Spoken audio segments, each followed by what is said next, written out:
ಏ ರಂಗಣ್ಣ, ನಾನು ಬರ್ತೀನಿರೋ ಕಾಪಿಗೆ. Hello hello sir, Manohar ಅವರ ಮಾತಾಡ್ತಾ ಇರೋದು? ಹೇಳ್ರಿ, ಯಾರಿಗೆ ಮಾತಾಡ್ತಾ ಇರೋದು? ಸರ್, ನಾನು ನಾಗರಾಜು ಪೆನ್ಷನ್ ಆಫೀಸಿಂದ ಫೋನ್ ಮಾಡ್ತಾ ಇರೋದು. ಅದು ನಿಮ್ಮ ಪೆನ್ಷನ್ ನಾಳೆಯಿಂದ ಸ್ಟಾಪ್ ಆಗ್ತಿತ್ತು, ಅದಕ್ಕೆ ಫೋನ್ ಮಾಡಿದ್ದೆ. ಏನಪ್ಪ ಹೇಳ್ತಿದ್ಯಾ? ಪೆನ್ಷನ್ ಸ್ಟಾಪ್ ಆಗುತ್ತಾ? ಯಾಕೆ, ಏನಾಯ್ತು?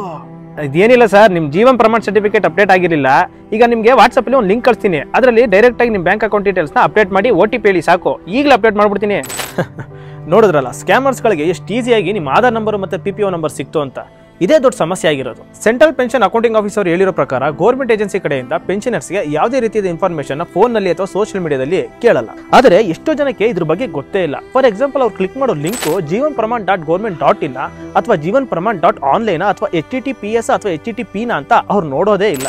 ಇಫ್ ಇನ್ ಕೇಸ್ ಈ ರೀತಿಯ ಸ್ಕ್ಯಾಮ್ಸ್ಗಳು ಏನಾದ್ರು ಆಗಿದ್ರೆ 1930ಗೆ ಕಾಲ್ ಮಾಡಿ ಅಥವಾ ನ್ಯಾಷನಲ್ ಸೈಬರ್ ಕ್ರೈಮ್ ಪೋರ್ಟಲ್ಗೆ ಹೋಗಿ ರಿಪೋರ್ಟ್ ಮಾಡಿ.